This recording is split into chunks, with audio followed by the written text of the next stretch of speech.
Hi, Jenna. How are you? Hello, I'm good, thank you. How are you? Good, good, good, good. Really excited about being on tonight. I'm Kirsty. For those who don't know me, Kirsty Bishop Fox, and been behind the scenes at coordinating the Zero Waste Festival, which has been quite an ordeal. But we're here. We were going to do it in person, but we're excited about doing it online because we're going to be able to be reaching people that wouldn't have been able to come. Since we put it online, our ticket sales are probably, I don't know, I think more than tripled. We've got over 1,000 tickets going. I think it's something like 1,400 over the day, which is great. And we wouldn't have been able to have that many people even in the building if we were in person. So really excited that we can be online and talking fashion. I've got Jenna Flood with me here at the moment.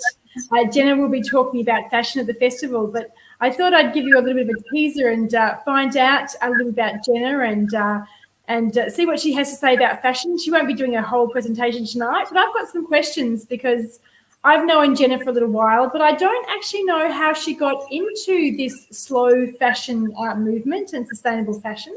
So what draws you to fashion and the slow fashion, Jenna?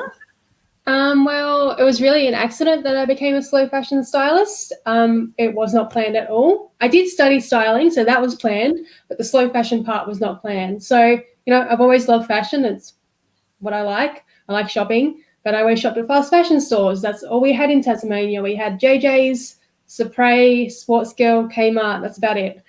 But yeah, when I moved here to Melbourne, I don't know, about 10 years ago now, I decided, to study something else, and I studied fashion, and then I also studied styling. And when I studied styling, I also discovered minimalism. So minimalism just dropped me in a giant rabbit hole. Basically, I discovered like veganism, vegetarianism, slow fashion, zero waste, plastic-free living, just everything, and it all felt right. So as I was styling, I noticed that there wasn't anyone really addressing the volume of waste that was coming out of the fashion industry. So there's a lot of waste that comes from making fashion. So I slowly started researching, and then I just started, when I started having clients, they were asking the same questions as me. So I was like, well, why not be a slow fashion stylist or an eco stylist? And I did it, and now here I am. So it definitely wasn't planned. I literally just started it and experimented with it, and people liked it and wanted to know more. And then people just asked me more and more questions, and I researched more, and this is where we are at. So what does slow fashion mean? I mean, like this fast fashion, which we know is just turning over, and slow fashion is probably the opposite, but I think there's a bit more to it than that. So yeah, definitely slow fashion is obviously the opposite of fast fashion. But to me, it's not just buying from an ethical source. It's really about, buying from a secondhand source, or even swapping your clothing, or even renting your clothing. I think slow fashion is just obviously slowing it all down and really thinking about what you put in your wardrobe before you actually, rush out and buy something. So personally for me, slow fashion is buying from ethical brands and supporting local makers. Is buying pre-loved clothing, whether that be from the op shops when I can go, or from Mutual Muse or another consignment store. It's also renting clothing. I've rented clothing before, which was quite fun. And it's also, swapping clothing with friends. I mean, if my sisters were in the same state, I'd swap clothing with them, but I swap clothing with other friends. I've been to swap parties. So it's just about really slowing it down and thinking about what I put in there. And it's also about mending my clothing and looking after them, because I love my clothing. Why would I trash them? Yeah. Why would you trash them? That's right. That's absolutely right. Exactly. So you're talking about renting clothing. Now, I know of this concept. I've spoken to people who do it, but I've never done it. So when would you, I'm thinking, we rent clothing for for weddings and for formal events, but I know that there's renting clothing for more common types of things too. Is that right? Yeah, so I mean, in the days when we went out and did things, of course, you'd rent clothing for those special events, because I don't know, personally for me, I wouldn't want to have a dress in my wardrobe that I've worn only once. I like my things to be multi-use. But there's also, you can rent, I cannot remember the name of the company, but there's several out there where you can actually pay a monthly fee for a box of clothing that's tailored to your style. So say you really like lots of florals and you really like breezy fabrics, then they put together a box for you. send it to your door and you can try out those styles before you buy. You don't have to buy, of course. You can just try them out and be like, yeah, I like this, but I won't buy it. So in a way, you're renting clothing in the sharing economy, just like, you borrow a car from car next door or something from a tool shed. But I think what the appeal is for people, we live in small places now, most of us. This is my wardrobe. It's tiny. So you don't want to be cluttering that up. You want to have freedom there. So renting clothing enables you to try out different styles and not commit to anything. I think it'd be really fun, like personally for me, to maybe be like a really floral, showy girl for a day or something, or maybe even rent something that I'd never wear just to try it out and feel how it feels on me. So yeah, there's lots of different ways you can go with renting. Hopefully we can all rent outfits and go out again soon. Great, lovely. I know that people watching us now. We're also doing this as a festival for the festival tomorrow. If you've got any comments, just even say hello. It'll help us test out what we're doing tomorrow. I said tomorrow. I meant Sunday. I put someone out when I said tomorrow. The festival's on Sunday. So if anyone is brave enough just to say hi, so we can see your comments, or if you've got any questions about fashion. Because what I'd really like to know, and I'm very upfront, I'm not a strong fashion person. I just wear whatever, and I'm most comfortable in a pair of jeans and a shirt. But I think it's also a great time at the moment during this lockdown to go, right, this is my wardrobe. Maybe you've got clothes that are a different size because that's what happens in life, or maybe clothes you don't wear anymore. So if I wanted to actually, declutter or minimalize my wardrobe, how would we go about doing that?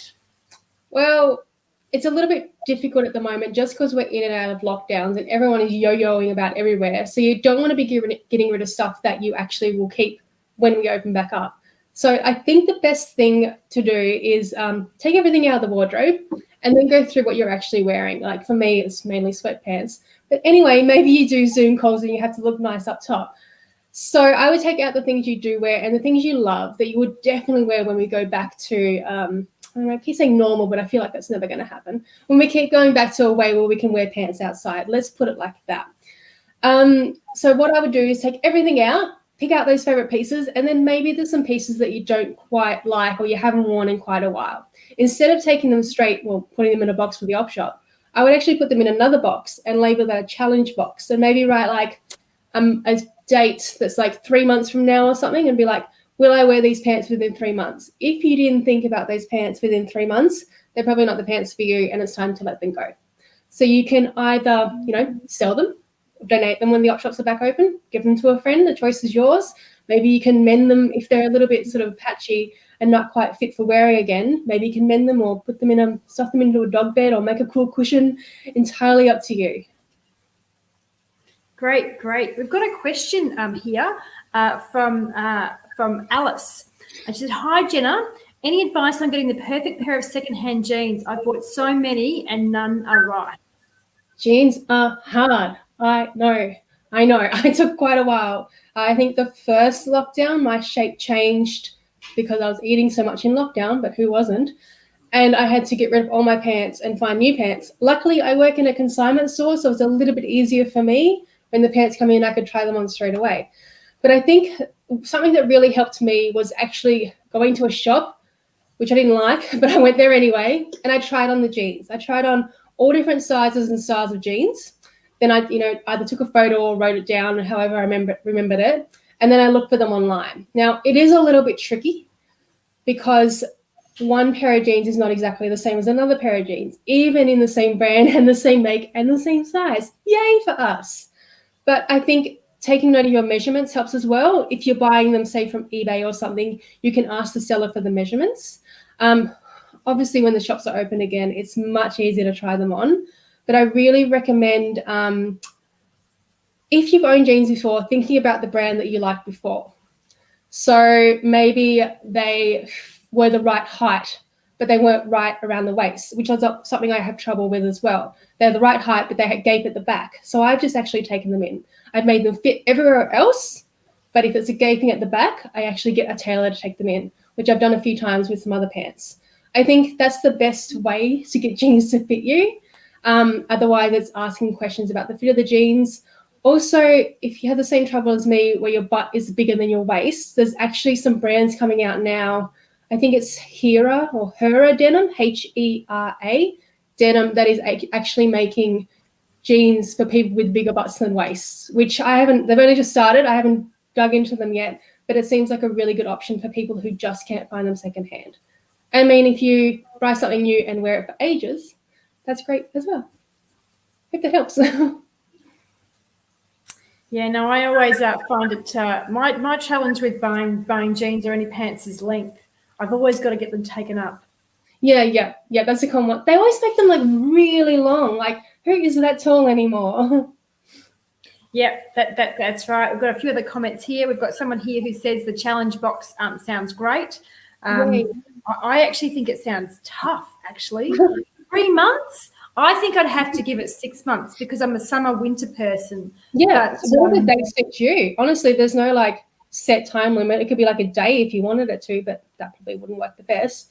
But yes, just putting a time limit on items before you get rid of them, especially around now, because we're always changing shapes and, in and out of lockdown. So I think just really thinking about what you want in your wardrobe. And I feel like if you have too much stuff in there you don't wear, it becomes clutter and you get a bit upset about what is in your wardrobe.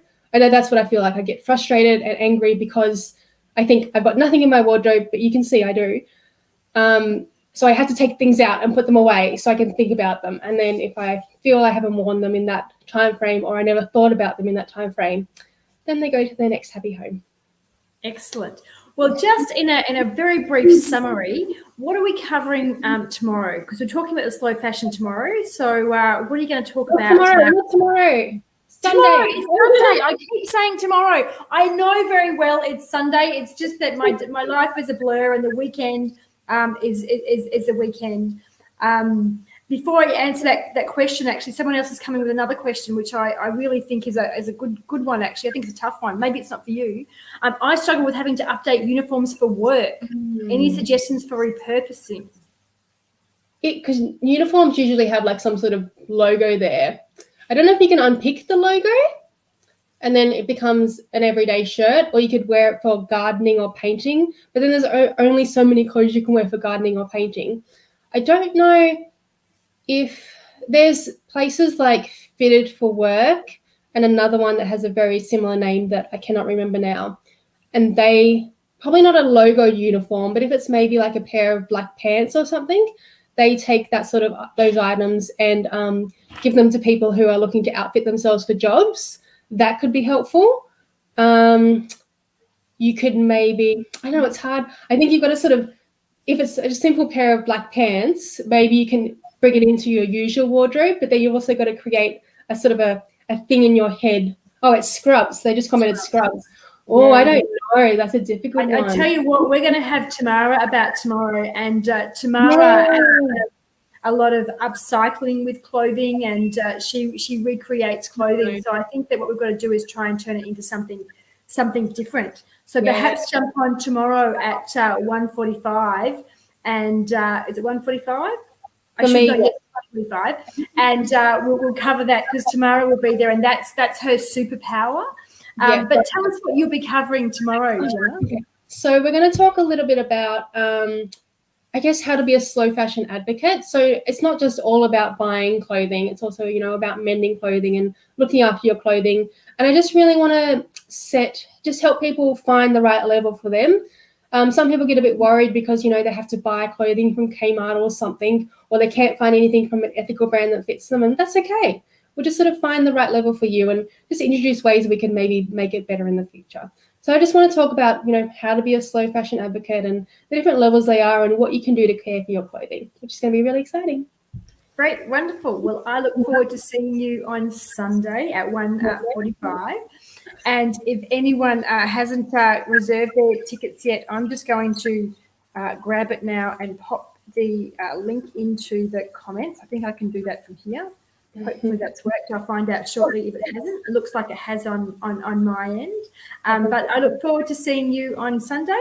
And bye for now. Thank you. Thank you, everyone, for tuning in.